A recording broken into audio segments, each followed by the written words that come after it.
Hello, good morning everybody. Kakak Dev ada hari ini? Yes, selamat pagi teman-teman. Maafkan ya, dari kemarin tuh aku kebetulan lagi ada live FYP. FYP itu jam 8.30. Jadi jam 8 tuh pretty much aku itu di Trans 7 biasanya harus briefing. Walaupun udah artis tua, ya tetap harus briefing, say. Ya kan? Jangan malas briefing. Nanti nggak dipakai, say. Bener nggak? Alemong kita. Ya dong, biar udah artis tua tetap harus briefing bersama semua kru.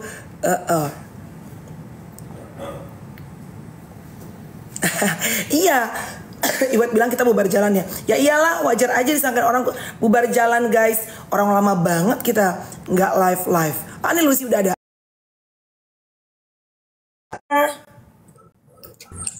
Halo. Selamat pagi, ya ampun akhirnya. Aduh ya ampun, kita terlalu banyak libur soalnya. Namanya juga mama-mama ya. Lembur. Belum lah Lucy Wiryono ke Australia negeriku, belum lah dia ke Mandalika, belum dia ke sini ke sono. Ini kan Dora the Explorer sayang. Cuman emang orang, lu tuh lagi di mana sih sebenarnya? Kemarin teman-teman gue juga ada gitu yang nanya, lu tuh sebenarnya lagi di mana sekarang? Udah di Jakarta. Terus udah gitu ada yang nanya lagi tiba-tiba, lu tuh kemana? Jadi pas harusnya kita siaran itu, Bo, kan lu sempat posting besok ngomongin apa ya gitu. Terus udah gitu jam penerbangannya pindah. Masa berangkatnya jam 8:30, nggak mungkin dong ya kita live ya lagi boarding segala macem ya. Gitu. Berarti lu nggak naik Garuda ya, Ma? Enggak, jadi gue itu kemarin naik SQ. Nah, dan tidak direct. Itu dia masalahnya. Gitu. Jadi, kenapa videonya?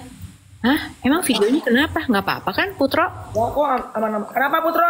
Video kenapa, Put? Kenapa videonya? Nggak apa-apa. Kalau glowing kah mungkin aku, Putro? Angin ini udara Australia kali, say. Nggak ada polusi, say. Iya, jadi nggak ada videonya. Masa nggak ada videonya? Ada kok, itu Lucy. Tuh Ada. nggak ada gambarnya. Masa? Videonya off, udah ada. Coba guys, absen dulu guys. ML pagi absen dulu. Coba kamu keluar dulu. Tuh ada yang nggak ada gambarnya. Nggak ada kak, nggak ada off, nggak ada. Tapi tadi ada yang bilang aman. Coba. Signalmu kali signal. Aku udah nggak pakai wifi. Enggak, signalnya yang lagi nonton. Oh iya kali. Aman kok. Mungkin. Ada kan? Tuh ada. Tuh keluar lagi terus masuk. Aman udah aman. Terus jadi kemarin itu, jadi kan kita ke Perth, kan? Kita tuh ke Perth, Bo. Terus ingat gak sih Bubek pernah bilang kan, Perth tuh menyenangkan banget loh kotanya, ina itu. Kayak gitu, udah gitu flightnya murah, apalah segala macam. Ternyata tidak semurah itu. Bohong juga.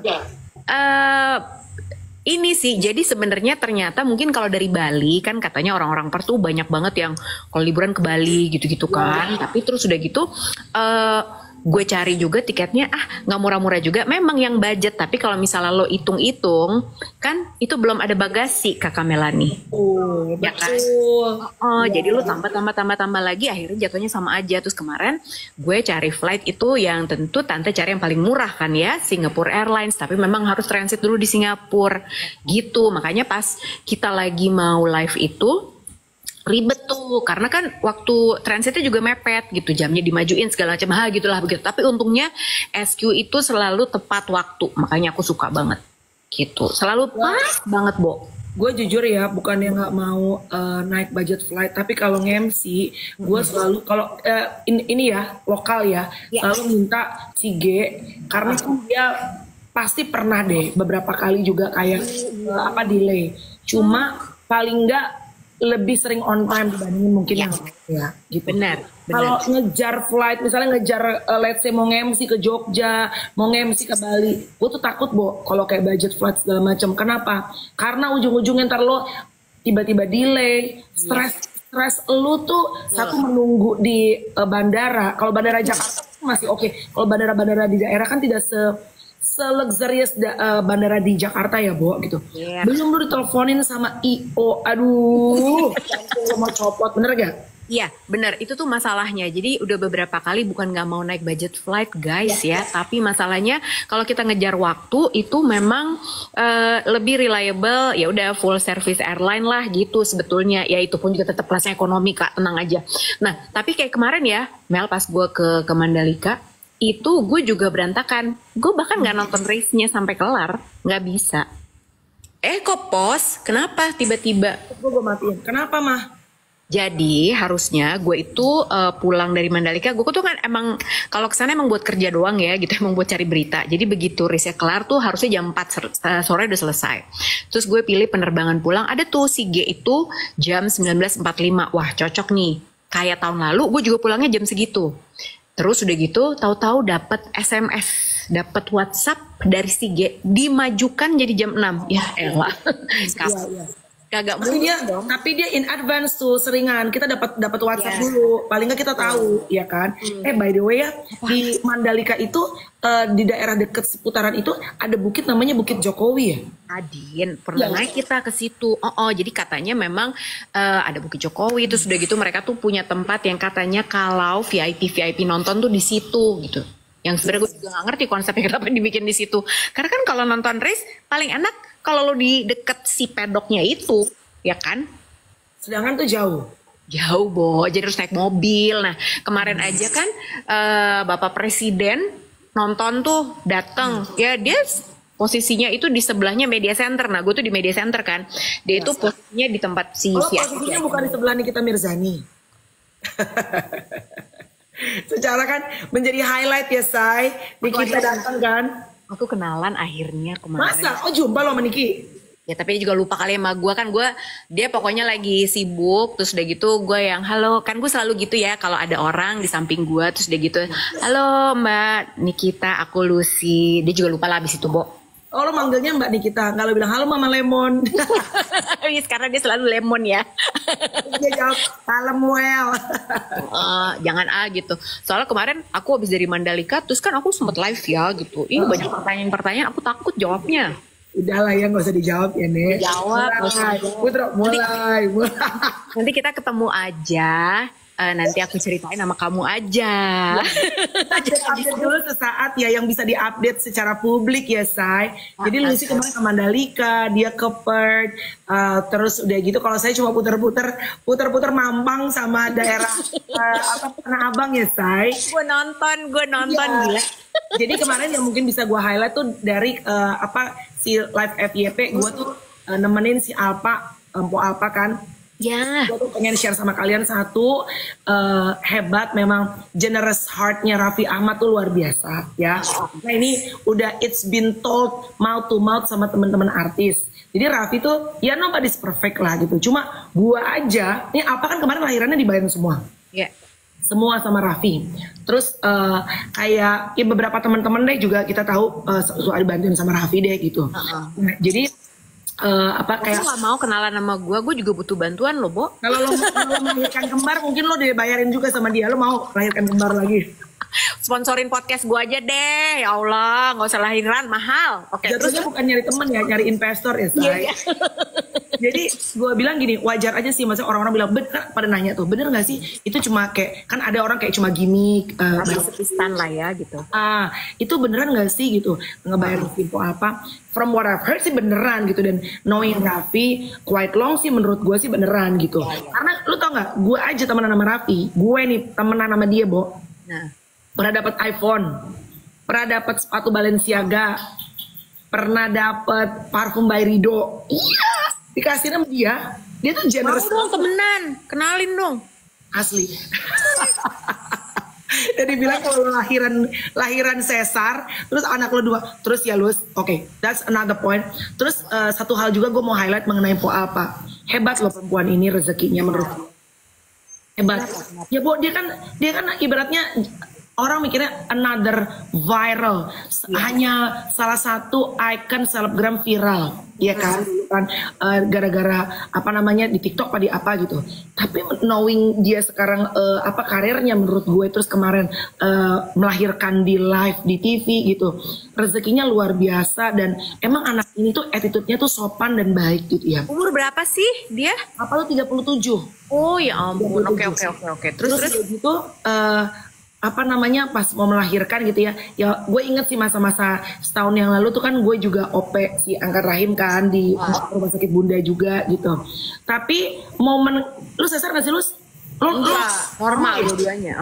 Nah sesar tuh kalau yang sesar pasti ngerasain ya, maksudnya masuk ke ruangan dingin operasi itu gitu. Ya. Terus emang kita kan minta izin untuk apa namanya ngeliput itu segala macem. Aduh gila ya, bagaimana seorang ibu tuh berjuang nyawa, apalagi 2 anak gitu ya Lus yang dikeluarkan gitu. Dan gue melihat, jadi sebenarnya pengen ngeliat ke arah mukanya, tapi lu tau kepo kan, pengen ngeliat ke arah. Iya. Lihat dah tuh gue, ya kan? Ada bagian-bagian yang oh my god gila. Yang selama ini kalau misalnya gue lagi C-section, gue kan cuma tahu. Ya lu nggak lihat. Hebat sih, sudah gitu kameramen yang laki-laki itu juga ya masuk terus bisa, walaupun nggak ngeliat ke bagian, tapi kan pasti kelihatan dikit-dikit lah gitu. Iya. Hebat sih mereka ngejalanin tugas mereka dengan, walaupun mungkin some of them mereka agak maju mundur, agak takut ya. Tapi demi tugas tuh hebat sih gila. Hebat ya. Ngomong-ngomong ya, kita tuh pagi ini sebetulnya tadi lo bahas tentang kesehatan. Pas banget. Jadi kalau kita ngomongin tentang, yaitu tadi lo bilang kameramen, mereka tuh ada di ruangan itu dan mereka melihat prosesnya, padahal mereka bukan dokter. Lah yang dokter aja, lo kebayang nggak, gue itu salah satu profesi yang menurut gue luar biasa adalah dokter, terutama dokter anak. Iya benar. Ya kan, spesifiknya. Jadi hari ini tuh kita teman-teman sebenarnya punya teman, ini teman gue juga Mel. Jadi anak-anak gue itu kalau kontrol mata itu ke dokter Linda. Jadi si apa namanya dokter Linda ini bertugas di KMN Klinik Mata Nusantara. Lo inget KMN gak sih? Gue lasik di situ. Ingat kan? 15 tahun yang lalu gak sih? Lebih gak sih? 20 tahun yang lalu, manis. Ya Allah, 20 tahun yang lalu. Jadi ya, ini tuh kalau dibilang ML full circle, itu adalah ini saatnya. Betul. Jadi, kita siaran sore waktu itu, KMN tuh waktu itu baru pertama kali buka. Iya. Nah, terus udah gitu, datanglah dokter Hadi, inget gak sih lo? Iya, datang mampir ke Hard Rock FM. Iya, dia cerita tuh pertama kali. Iya, jadi KMN itu pokoknya ngenalin pertama kali tentang si lasik apa segala macam. Terus udah gitu lu ditawarin juga ya, lu sama gue gitu kan. Zaman-zaman endorse belum ada say gitu, kita ditawarin. Terus udah gitu, lu sih kamu minusnya berapa? Terus udah gitu, gue emang minus 2,5 kan waktu itu. Terus udah gitu, ya tapi kalau pakai kacamata juga nggak apa-apa. Repotnya cuman kalau makan bakso aja agak ngembun, sama ternyata kalau lihat laki salah melulu, Bo, salah pilih pacar. Itu lebih ke hati ya. Hati ya, kayaknya kan? Kalau udah mau itu aja bucin saya. Terbutakan aku kan. Terus udah gitu akhirnya ya udah coba yuk gitu. Mau nggak gitu kalau aku lasik. Nah yang kerjain si dokter Hadi itu. Terus akhirnya sampai sekarang loh Mel. Baik-baik aja mata gue, alhamdulillah ya. Gitu. Berarti sekarang mata lo kalau misalnya lo ngelihat matador jauh gitu kayak ada tulisan apa segala macam lagi nge-MC, bisa tuh lo? Bisa dong, bisa. Jadi gue itu Bo, kalau gue lagi live, terus kalau gue lagi nge-MC, terus gue pakai kontak lens, gue tuh kan plus campur, jadi ada nyampur deh gitu. Sedangkan kan kalau kontak lens tuh dia tidak ada plus kan? Iya. Jadi gue udah paling kelar kalau matadornya jauh, mata gue nggak ditambah pakai kontak lens yang normal, itu makin nggak kelihatan kan? Nah, benar. Nah, ini tuh sebenarnya kita tuh pengen ngajak ngobrol juga karena ternyata aku tuh baru tahu besok itu adalah hari Kamis. Sekarang tanggal berapa sih, Bo? Sekarang tanggal 8 kan ya? Tanggal 8, ya. Tanggal 9 itu adalah World Sight Day. Wow. Kelihatan ya, Say? Makanya, nah sebenarnya yang concern ini adalah kan lu tadi bilang kalau misalnya lagi live lagi di TikTok atau misalnya dimanapun, terus gitu anak-anak kita segala macam tiap hari kan kerjaannya ngeliat screen nih kayak kita nih. Ya betul. Sekarang 9. 9 ya Allah ya, berarti besok, maaf ya. Gitu. Nah sebenarnya kita pengen ngajak ngobrol si dokter Linda ini karena sebenarnya penting banget untuk ngomongin tentang kesehatan mata anak. Udah ada belum sih ngomong-ngomong? Ada, bentar. Dari akunnya. Ada. Jadi ini bagus deh. kemarin tuh dia udah WhatsApp gue dong, Dokter Linda deg-degan katanya. Panggilnya Selamat pagi dok. Dokter Linda, bukan Rosalinda ya, Dokter Yulinda Sumiatno. Jadi gue juga tadi pagi kepikiran bahwa anak gue itu kan, Hai dok, good morning. Ya aku cakep amat Lin, buset deh. Ya Allah. Standby dokter ya dok, udah cantik loh. Tapi ya kalian semuanya udah lama banget alhamdulillah ketemu. banget. Terakhir tuh emang aku ke KMN buat kontrol matanya Dayu. Nah, gue masih ngutang sama Dokter Linda mau bawa kakaknya sebenarnya. Belum aja gitu. Nah, Lin, baik-baik aja, sehat? Alhamdulillah sehat. Alhamdulillah. Nah, kenal dokter nanti waktu dokter jelasin mungkin kita mute ya Maya biar jelas suaranya. Dok, kalau teman-teman ada pertanyaan ke Dokter Linda dari KMN, boleh silakan. Apalagi concern kita sebagai mama lagi-lagi yang punya anak sekarang itu sekolah nggak pakai device. Mostly school udah harus pakai device. Jadi kadang-kadang anak-anak pagi-pagi tuh jam 7.30 udah mata udah ngelihat layar sampai jam-jam 2.30. Ntar pulang ke rumah tutor juga kan semua harus dari device juga. Dok gimana nih dok? How can we handle as a parent sedangkan yang namanya sekolah mau nggak mau pakai device tuh ya udah it's a must, part of the regulation gitu dok. Ya. Sebenarnya ini penggunaan device ini makin banyak ya setelah pandemi. Sebelum pandemi beberapa sekolah udah mulailah ya ada pelajaran-pelajaran yang menggunakan device-device gawai-gawai untuk sekolah memang.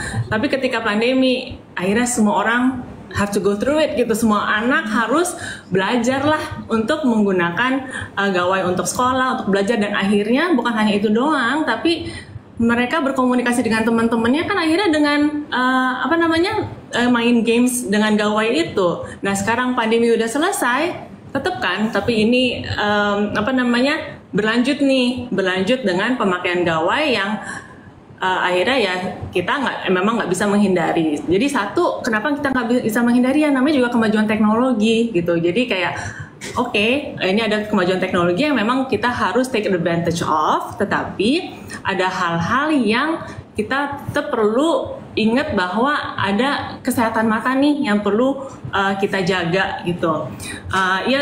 Tadi Lucy udah sempat bicarain tentang besok ini World Sight Day. Jadi World Sight Day ini adalah hari untuk awareness terhadap kesehatan mata yang setiap tahun diadakan second week of October setiap tahunnya. Dan kebetulan memang tahun ini temanya tentang kesehatan mata anak. Jadi intinya adalah kita buat anak itu lebih mencintai matanya, lebih menjaga kesehatan matanya, dan juga untuk orang tua untuk ikut turut menjaga kesehatan mata anak-anak ini. Jadi bahkan ada pledge untuk yuk kita semua jangan lupa perisain mata anak-anak kita juga. Nah sekarang tentang screen time, ada dampaknya nggak sih terhadap kesehatan mata?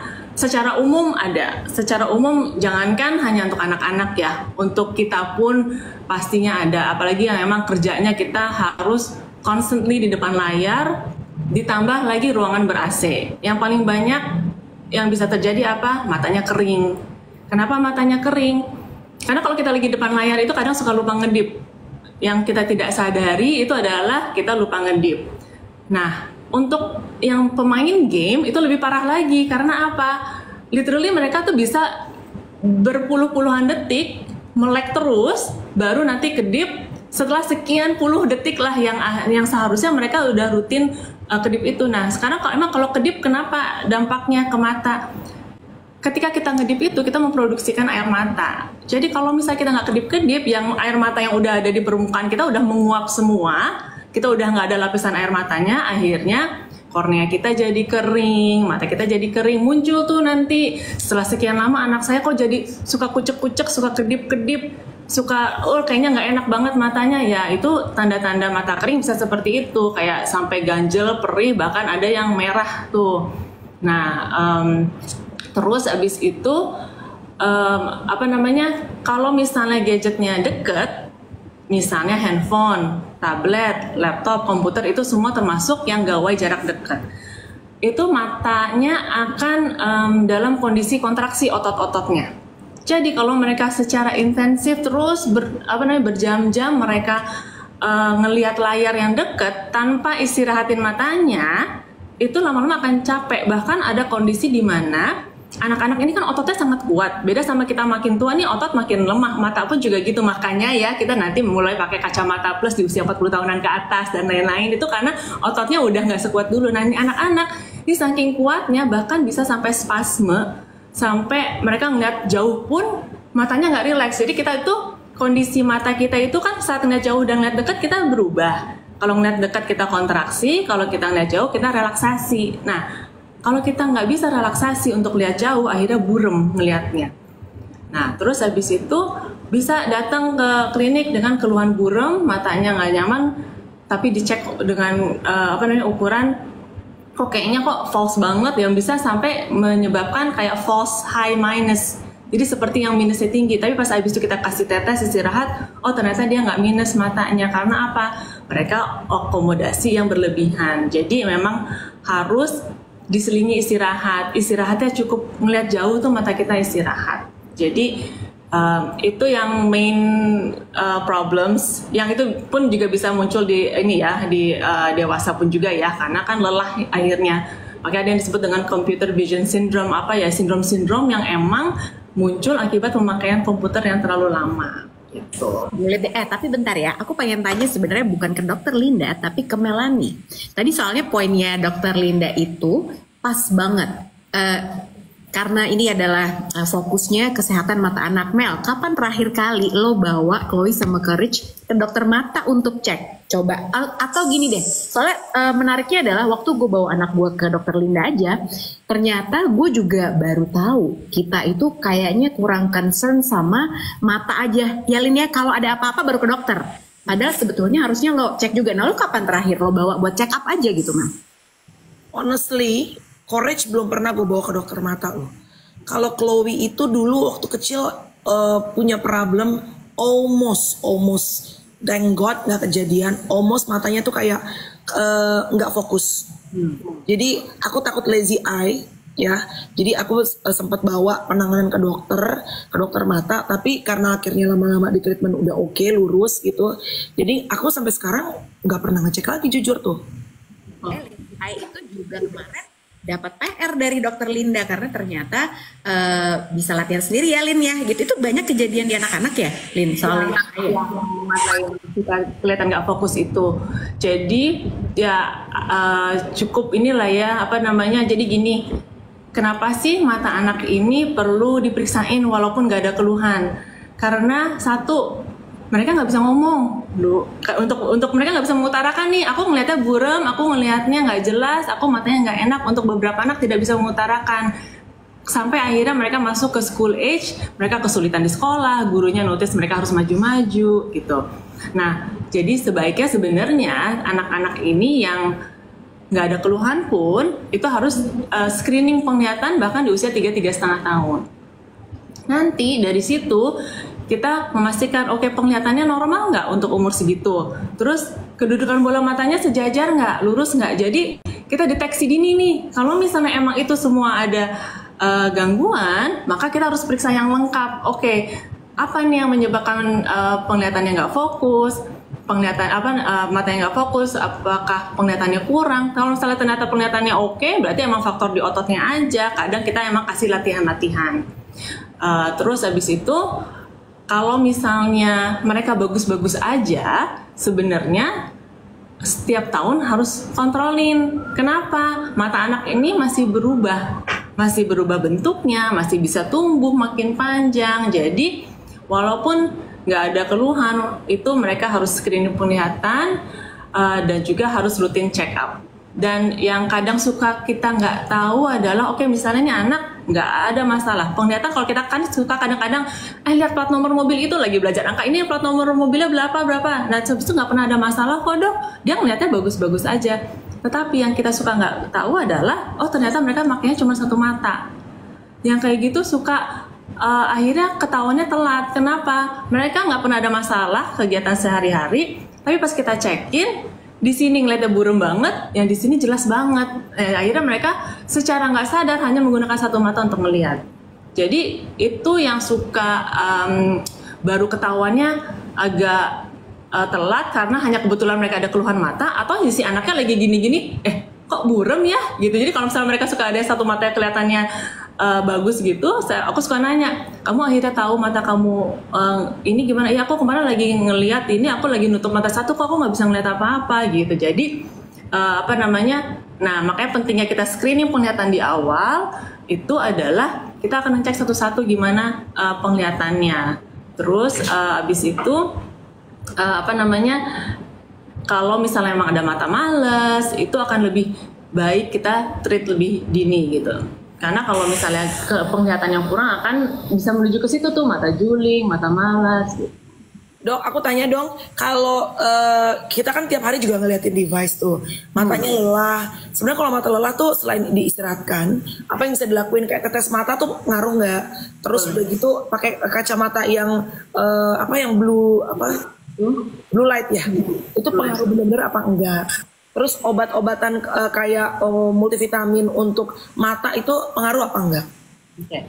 Jadi kalau misalnya kalau misalnya kita ngelihat layar itu ada 20-20-20 rule. Jadi setiap 20 menit kita lihat sejauh 20 kaki atau 6 meter selama 20 detik.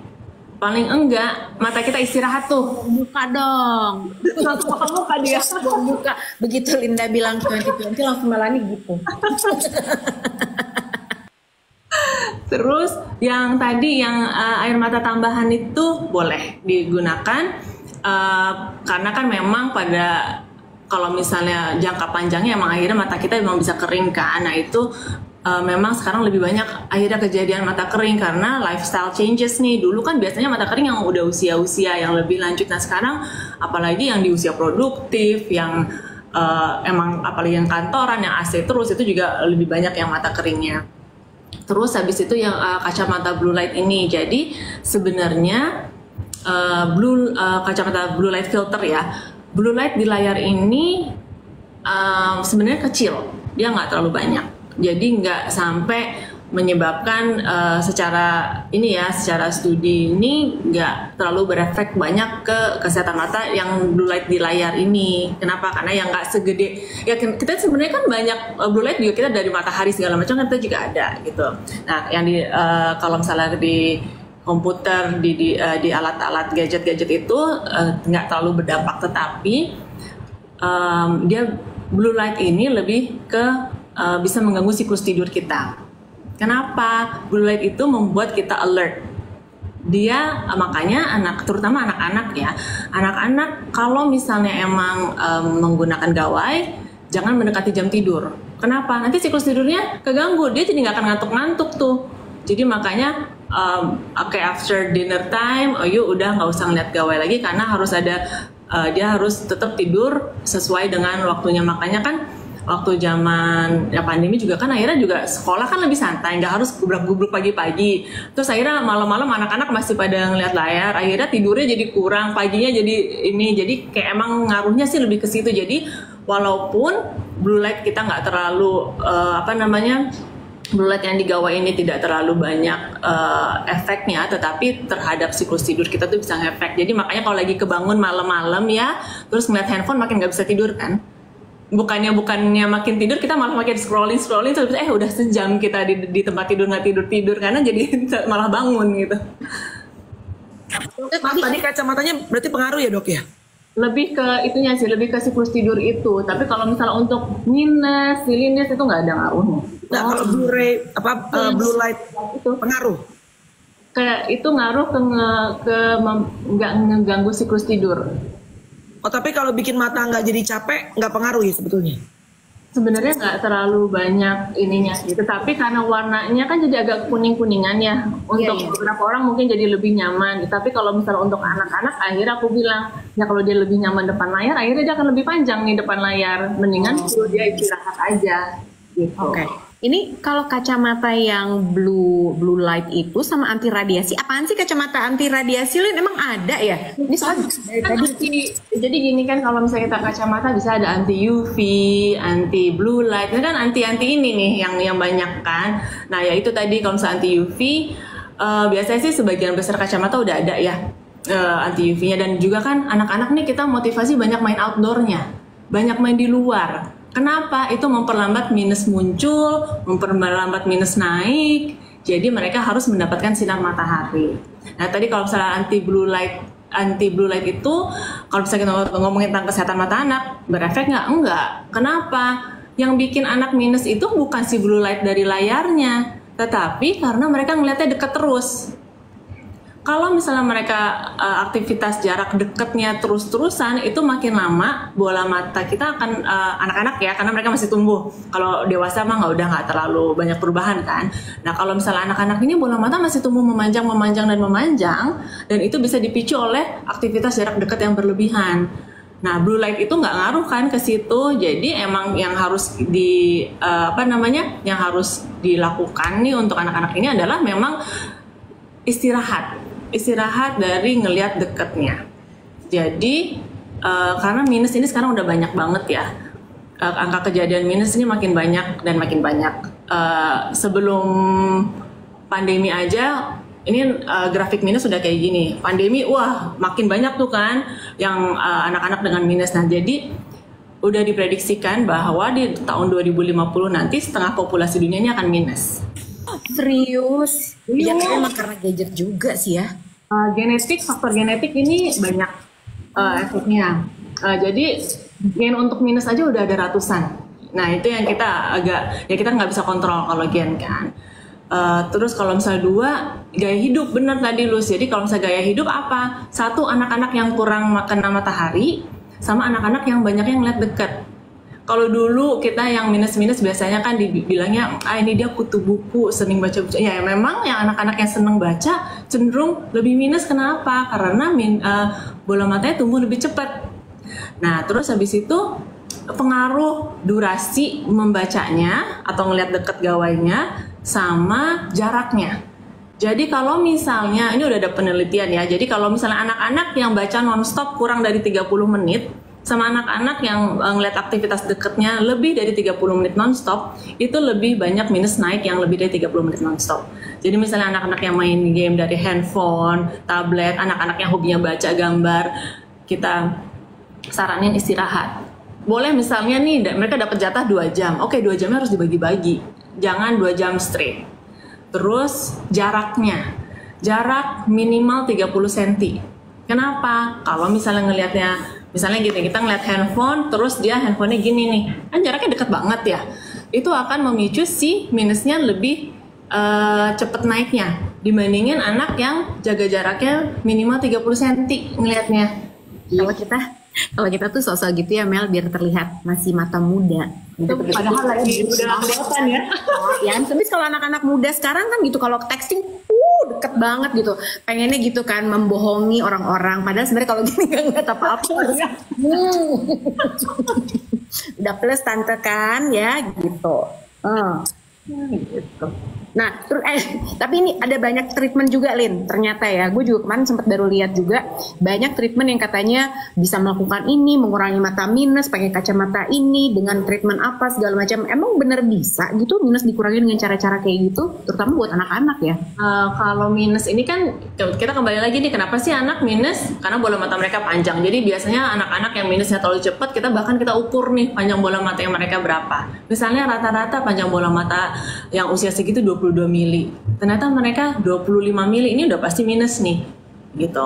Nah, sekarang kan bola mata nggak mungkin kita squash kan. Kita pasti nih bola mata nih segini, yang kita cegah adalah si bola mata jangan terlalu cepat tumbuhnya. Nah, jadi sebenarnya yang terapi yang kita banyak gunakan sekarang adalah untuk memperlambat peningkatan minus ini.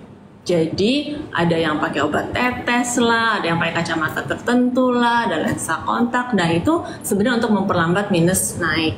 Nah kalau misalnya kita mau ngurangin minus secara permanen, gimana ya, mau nggak mau kita rubah bentuk bola matanya, atau kita lensa yang ditanam atau apa. Tapi kan biasanya kita lakukan ini di usia dimana bola mata udah nggak tumbuh. Minimal 18 tahun ke atas kita lakukan lasik dan sebagainya, itu kan nanti. Nah misalnya ada yang kalau misalnya lensa kontak ini bisa ngurangin minus, itu nggak permanen. Kenapa? Dia hanya temporary dia nge-reshape bola matanya, nanti dia lensa kontak itu dilepas, dan nanti akan over time dia akan kembali ke bentuk asalnya. Jadi kalau misalnya kita emang mau permanen, itu nanti kita lakukannya kalau misalnya udah nggak berubah lagi ukurannya. Jadi maksud saya dok, nggak ada pilihan kalau buat anak-anak yang mau nggak mau ya harus pinter-pinternya kita aja, karena ya gimana sekolah juga udah harus pakai gadget tiap hari kan gitu loh. Mungkin mereka nggak belajar juga ya, jadi kan. Jadi kadang kalau misalnya mereka nanya kan suka, dok ini anak saya bisa berapa jam nih ngelihat gawainya. Aku biasanya akan tanya lagi, oke untuk sekolahnya kebutuhannya berapa banyak?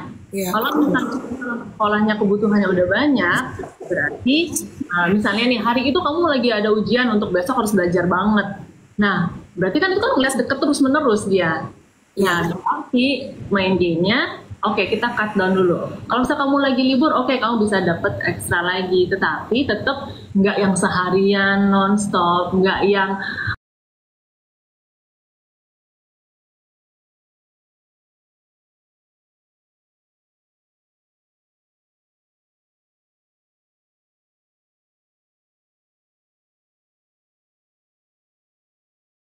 atau orang nih belum kelar gitu main aja gitu.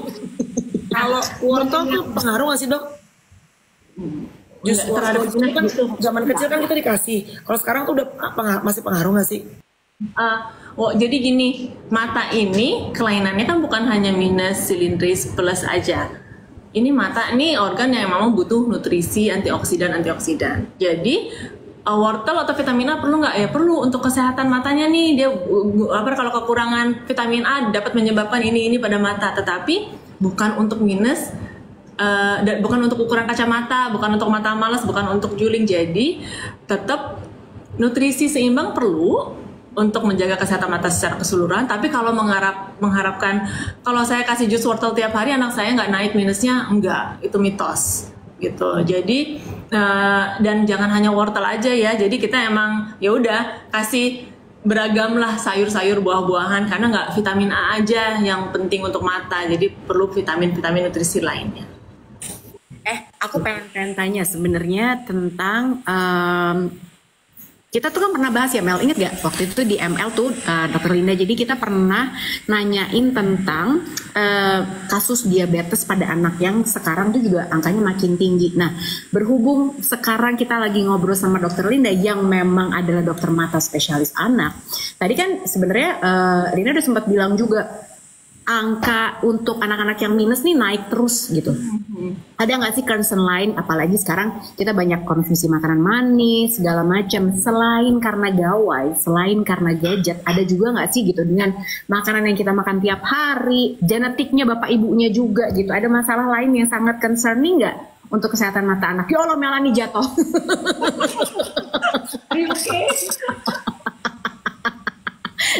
Kurang profesional. Ya gimana Lin? Jadi mata anak itu sebenarnya gini, mata anak itu bukan hanya a small version of adult's eyes gitu. Kita lagi memfokusin ke mata yang lagi berkembang, mata yang penglihatannya lagi berkembang. Jadi bukan hanya si bola mata yang lagi berubah bentuknya, tetapi ini penglihatan anak ini berkembang nih dari sejak bayi sampai dia tumbuh kan. Jadi misalnya bayi ngelihatnya buram, ngelihat orang tua juga belum bisa, hanya ngelihat cahaya. Over time dia harus berkembang sebagaimana semestinya. Oke, 3-4 bulan udah harus bisa ngelihat mulai wajah orang tuanya. Nanti umur 6 bulan udah nggak boleh matanya ada deviasi, harus sudah lurus. Kadang kan kalau bayi suka kelihatan tuh kadang juling ke atas, ke bawah, ke kanan, kiri gitu. Nah, tapi kalau 6 bulan udah harus oke. Nanti usia setahun mereka udah harus bisa ngelihat sejauh apa. Usia 2 tahun, jadi ada milestone-nya juga sebenarnya. Ini jatuh lagi ya handphonenya.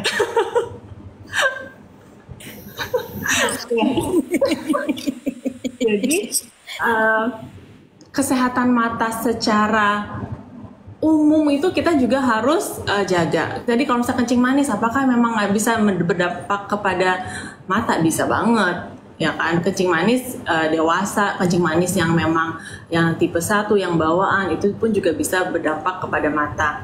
Ya kenapa? Karena kan pembuluh darah jadi bisa terganggu, bisa terjadi perdarahan dan lain-lain, gangguan di retina, kemungkinan untuk terjadi katarak yang lebih tinggi. Nah itu tetap harus terkontrol dengan baik jadinya.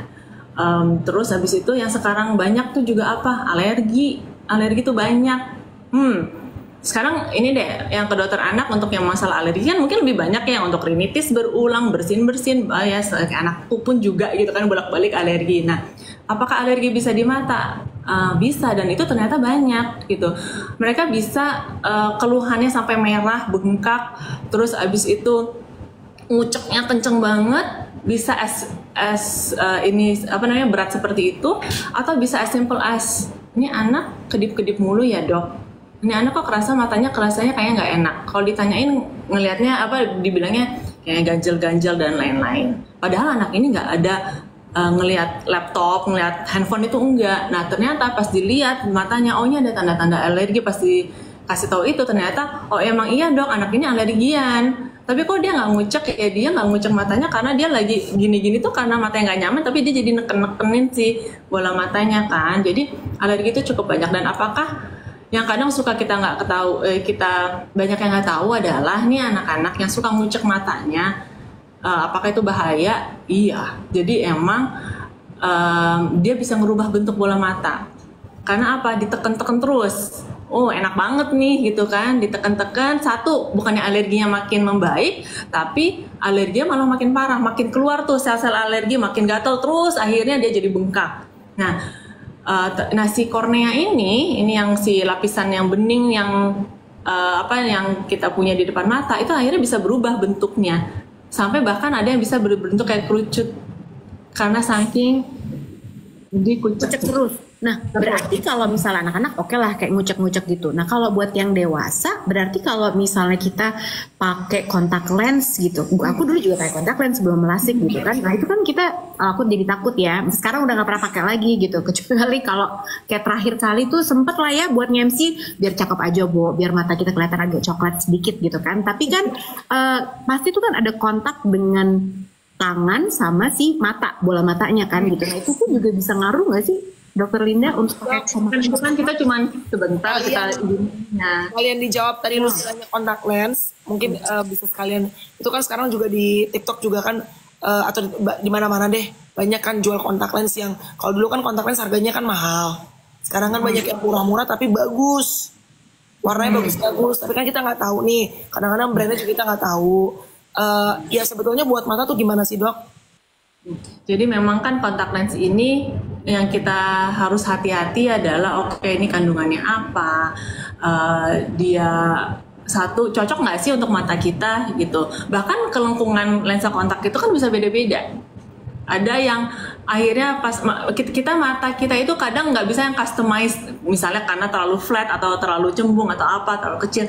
Jadi kalau misalnya kita ngerasa yang lensa kontak kita itu nggak nyaman, udah dicoba belum, jadi mendingan nggak usah. Itu satu. Kedua, ya kalau misalnya saya sih lebih prefer kalau kontak lens yang emang udah pasti-pasti aja, biar kita udah tahu nih ininya ya buatannya gimana, kandungannya gimana. Terus rule number one kalau kita pakai kontak lens adalah jaga kebersihan.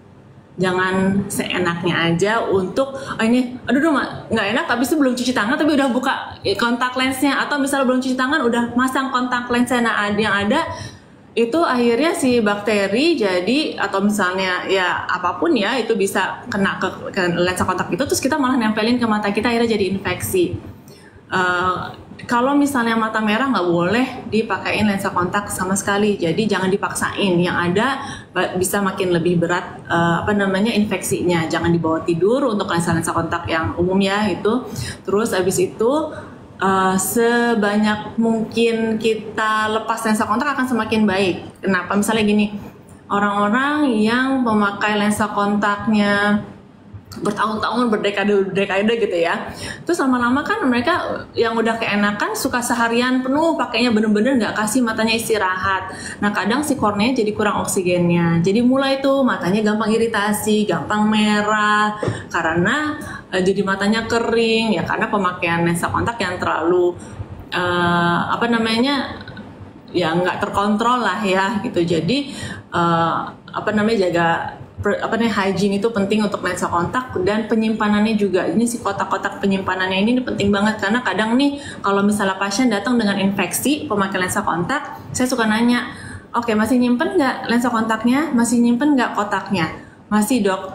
Oke, jangan dibuang dulu. Kenapa? Kalau sampai saya kasih obat antibiotik ini, kita biasa kasih yang yang broad spectrum dulu ya, tapi dia tidak membaik, dia tetap malah memburuk, saya mau cek bakteri apa yang ada di lensa kontaknya, dan bakteri apa yang ada di si kotaknya. Karena dari situ jadi kita kadang ketahuan, oh ternyata ada bakteri ini yang sensitifnya dengan antibiotik ini, jadi kita harus kasih antibiotiknya yang si bakteri ini sensitif. Karena kan sekarang suka ada yang resisten ya antibiotik, ini susah tuh kalau kayak gitu. Tuh.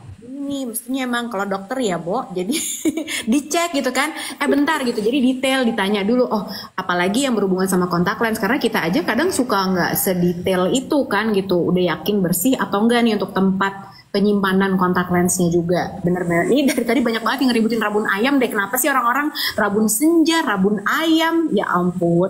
Tapi dokter Linda sebenarnya jadi berapa bulan sekali nih? Tadi ada pertanyaan bagus dari Putro sebetulnya. Tadi kan sempat mention juga anak-anak itu kalau udah 6 bulan berarti harusnya udah lebih fokus, udah lebih, matanya tuh udah lebih bisa ngeliat lurus lah gitu ya, udah nggak kemana-mana. Nah sebetulnya informasi kayak gini harusnya disampaikan juga langsung ke fasilitas kesehatan kayak posyandu juga nggak sih? Mereka tahu nggak? Karena kan biasanya kalau jadi orang tua, tumbuh kembang anak itu kita sebatas berat badannya berapa, tingginya berapa, udah bisa ngomong atau belum. Milestone-nya itu, mata itu sepenting itu, tapi kayaknya informasinya tidak sebanyak milestone tumbuh kembang yang lain, ya nggak sih Lid? Iya, jadi gini, sebenarnya anak-anak itu pas yang usia-usia bayi itu sebenarnya dokter anak tuh kadang nge-catch kok itu. Jadi pas dilihat, oke, mereka gerak bola matanya gimana, mereka posisinya gimana, mereka responnya gimana, itu biasanya mereka sambil ngecek tuh. Nanti kalau misalnya mereka ada keraguan, aku suka dapet tuh konsultan dari dokter anak, kok sepertinya matanya tidak sejajar, atau kok kayaknya kok dia ngikutin bendanya agak lambat, tolong dicek aja ya. Jadi kalau misalnya dokter-dokter anak yang cukup ini ya mereka ngerujuk tuh kalau misalnya untuk hal seperti itu. Kalau misalnya ada prematur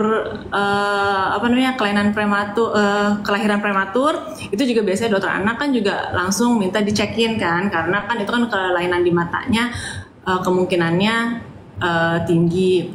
Terus nah untuk yang usia screening ini memang yang kadang suka agak-agak keskip ya, yang tadi aku bilang nih usia 3,5 tahun ini, dan yang harusnya setiap tahun mereka cekin. Nah, kadang sekarang sih di sekolah-sekolah udah mulai ada. Jadi aku seneng banget nih kalau misalnya ada pasien datang, dapetnya dari mana? Aku ada pemeriksaan puskesmas ke sekolah dok. Ternyata anakku gini-gini. Oh, ini bagus banget kan. Jadi udah mulai nih. Dan kita pun juga dari Persatuan Dokter Mata itu pun kita juga kadang suka screening bahkan ke SLB kita ngecekin, karena di situ kan kadang kurang untuk ini ya. Itu anak-anak ini tidak harus menunggu bisa bicara untuk kita cekin matanya. Itu yang kadang suka kelewat juga. Jadi anak saya udah kelihatan sebenarnya dok dari umur 4 tahun misalnya. Maju-maju terus nonton TV-nya.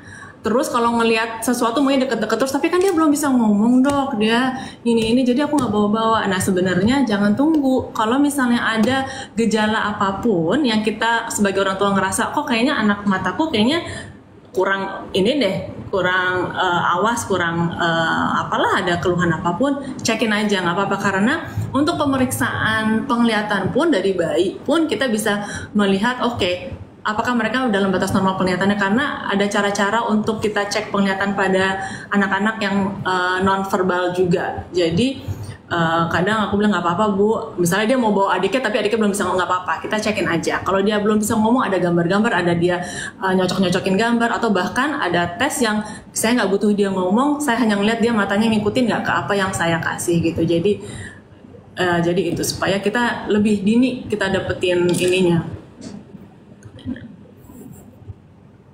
Terima kasih dokter, thank you.